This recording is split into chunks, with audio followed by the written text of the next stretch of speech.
इतने कॉन्फिडेंट क्यों हैं आप? मतलब धुरंधर इतने हैं कॉन्फिडेंट सामने। इसलिए हैं क्योंकि 3 साल बिहार के गांव-गांव गए हैं, यहाँ रहे हैं, और जो भी मेरी समझ पहले की थी उसको अगर आप हटा भी दें तो भी जो मैं बिहार में देख पा रहा हूँ, जो आंकड़े देख रहा हूँ, जो नंबर्स देख रहा हूँ, वो बिल्कुल क्लियर है। बिहार में लोग बदलाव चाहते हैं। तो इसीलिए तो लोग कह रहे हैं कि ये जो चुनाव है ये आपके लिए वार्म अप चुनाव है। किसने कहा? है ना? और आपके धुरंधर विरोधी भी ये बात कह रहे हैं नहीं, चलिए कि ये आपका वार्म अप चुनाव है। आप अगर डेंजरस साबित होते भी हैं तो वो 2029 में आगे कभी होंगे, अभी तो नहीं। आपने साल भर पहले मेरा एक साक्षात्कार यहाँ किया था। हाँ, अक्टूबर। तब तो लोग ये नहीं कह रहे थे।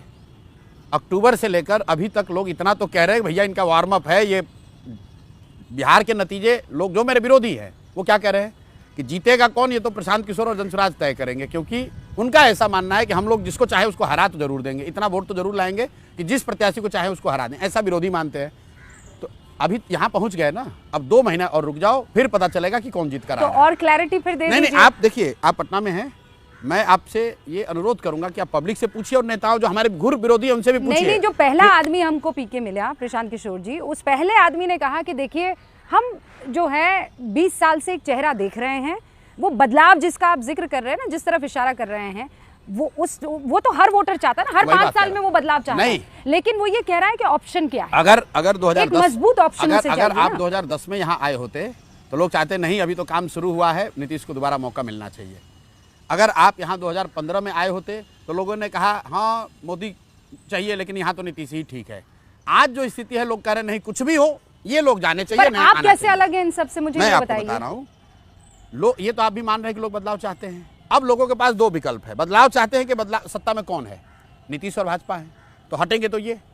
अब जनता के पास 2 विकल्प है, या तो वो राजद का लालटेन जो कि 15 साल बिहार के जंगल राज के लिए जिसको लोग दोषी मानते हैं उसको वापस लाए, या फिर एक नई व्यवस्था, नया विकल्प, नया प्रयास जो शुरू हुआ है जनसुराज का, उसको मौका दे। नहीं, पर एक और ऑप्शन है। क्या? वो ये भी तो चाह सकते हैं कि बीजेपी का चेहरा जो है वो सीएम के तौर पर आ जाए। भाई ऐसा है कि ये तो बीजेपी वाले खुद से जब अपना चेहरा नहीं बता रहे, आप क्यों बता रहे? इसीलिए तो लोग आपको कहेगा कि आप बीजेपी का सपोर्टर है। नहीं, मैं तो ऑप्शन दे रही हूं आपको। आप क्यों ऑप्शन दे रहे हैं जब बीजेपी वाले प्रधानमंत्री आकर भाई आप कह रहे हैं ऑप्शन 3 ऑप्शन है। आपने कहा या तो आरजेडी रहेगी, ऐसा है, या फिर बिहार में 3 जेडीयू रहेगी। मैं कह रही हूँ आपके साथ साथ एक और ऑप्शन है। नहीं, सुन लीजिए, बिहार में 3 कोणीय मुकाबला है।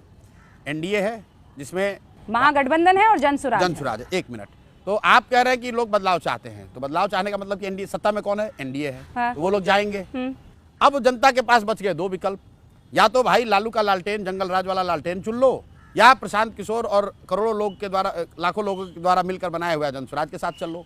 लोगों को तो बस इतना ही निर्णय करना बाकी अगले 2 महीने में। पर ये तो आप नीतीश जा रहे हैं। नहीं, मैं नहीं कह रहा हूं। बदलाव सीएम के तौर पर भी तो हो सकता है। कैसे जबकि अच्छा, सारे लोग ये कह रहे हैं कि उनकी तबीयत जो है वो खराब है। चलिए आपकी बात मान लेते हैं। उनका ठीक नहीं है। आप ये कह रहे हैं कि लोग ये कहेंगे कि एनडीए रहे, सीएम बदल दो, एक नया चेहरा, एक विकल्प। चलिए, तो ये बात जदयू वाले तो नहीं कह रहे हैं, ये बात भाजपा ना बीजेपी कह रही है, ना जदयू कह रही है, भाजपा वाले नहीं कह रहे हैं, कोई नहीं कह रहा है, लोजपा के चिराग पासवान नहीं कह रहे हैं, मांझी जी नहीं कह रहे हैं। तो ये बात रूबिका लियाकत को कहां से जानकारी हो गई कि भाजपा वाले दूसरा चेहरा लाने वाले हैं? अरे भाई हमारे भी तो सूत्र है ना। तो सूत्र मैंने आपस में जो चर्चा होती है उस चर्चा में 3-3 4-4 ऑप्शन आते हैं, तो ये एक और ऑप्शन है। ठीक बात है। तो हमने तो कैमरे पर कहा, आप दोहरा देता हूं कि अगर बीजेपी में दम है, भाई बीजेपी तो देश की सत्ताधारी पार्टी है, मोदी जी इतने बड़े नेता हैं, दम है तो बिहार में आकर कह दो ये बात कि हमारा चेहरा अभी नीतीश रहेंगे, 25 के बाद कौन होगा। अमित शाह जी का अभी कोई इंटरव्यू आया है, उन्होंने कहा अभी नीतीश जी के चेहरे पर ही चुनाव लड़ा जाएगा, 25 के बाद हम लोग तय करेंगे। भाई नाम बताओ, है दम तो नाम बताओ कि कौन होगा बीजेपी से। आप ये लिख के रख लीजिए, बिहार में बीजेपी की ना ताकत है ना तैयारी है कि वो चुनाव लड़ सकें और मुख्यमंत्री का चेहरा तय कर सकें। पर प्रशांत किशोर, आप जानते हैं और मुझे पता है कि अगला सवाल आएगा और फिर आप जो है भड़क जाएंगे। क्या आप कहेंगे? तो मैं कभी नहीं, आराम से आपसे हंस के बात कर रहे हैं। आप कह रहे हैं कि बदलाव के लिए जो है जनसुराज को लोग सुनने के लिए, देखने के लिए आते हैं। बिल्कुल ठीक है, लेकिन फिर दूसरी कोई वजह क्या है भाई? देखिए, प्रशांत किशोर का चेहरा इतना सुंदर है नहीं।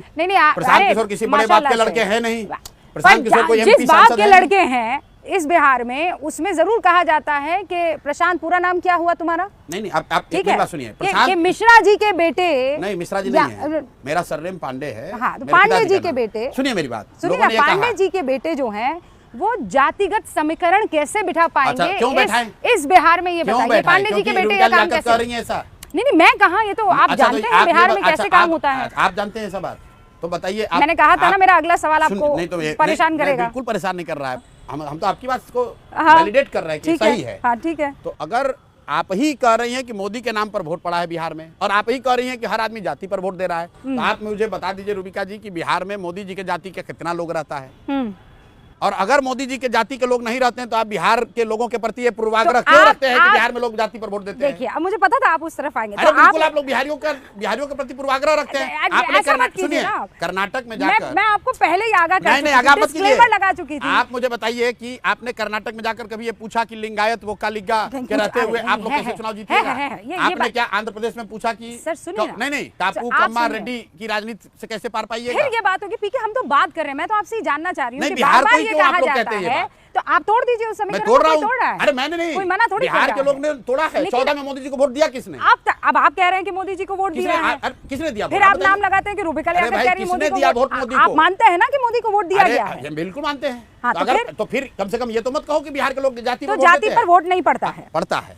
जाति समाज की एक बड़ी सच्चाई है, जाति एक बड़ा फैक्टर भी है, लेकिन जाति एकमात्र फैक्टर नहीं है जैसा आप बता रही हैं। जाति एकमात्र फैक्टर नहीं है। जाति कितना बड़ा फैक्टर है? कितना बड़ा फैक्टर है इसको क्वांटिफाई करना तो मुश्किल है, लेकिन अगर आप इसको सही में समझना चाहते हैं तो मैं आपको बता रहा हूं। डिपेंड करता है, अगर कोई व्यक्ति, अगर कोई घटना, अगर कोई मुद्दा बिल्कुल बहुत बड़ा मुद्दा, बहुत बड़ा चेहरा, बहुत व्यक्तित्व नहीं हो, तो जब लोकल स्थानीय मुद्दे पर चुनाव होते हैं, लड़ने वाले सब एक जैसे ही दिखते हैं तो लोग जातियों पर वोट करते हैं। लोगों को लगता है भाई सब तो एक के जैसा दिख रहा है, चलो अपने जाति वाले को दे देते हैं। लेकिन अगर कोई व्यक्ति है, अगर कोई घटना है, अगर कोई विषय है, तो लोग जातियों से ऊपर उठकर वोट करते रहे हैं। 84 में इंदिरा जी की मृत्यु ऐसी एक घटना थी, लोग जातियों से ऊपर उठकर लोगों ने कांग्रेस को वोट दिया। तो अभी ऐसी कौन सी घटना है? 89 में बोफोर्स बहुत बड़ा मुद्दा था, बिहार के लोगों ने जातियों से ऊपर उठकर विश्वनाथ प्रताप सिंह को वोट दिया। 14 में मोदी वो व्यक्तित्व था, उसके नाम पर लोगों ने जाति से ऊपर उठकर वोट दिया। 2019 में पुलवामा राष्ट्रवाद का मुद्दा था, राष्ट्रीय सुरक्षा का, लोगों ने जाति से उठकर भाजपा को वोट दिया। 2020 में वो मुद्दा नहीं था, स्थानीय चुनाव हुए तो भाजपा को उतनी सीट नहीं मिली जितनी मिलने की उनकी उम्मीद थी। आप कह रहे हैं कि इस बार मुद्दा क्या है? इस बार वो मुद्दा है बदलाव। अभी आपने सुना कि तेजस्वी यादव ने वहाँ वक्फ को लेकर जो बयान दिया, वक्फ कानून को लेकर जी, तब प्रशांत किशोर ने पुरजोर तरीके से कहा कि जो हमारे संविधान निर्माताओं ने तय किया हुआ है उस हिसाब से सबकी रायशुमारी करके किसी तरह का कोई बदलाव करना चाहिए।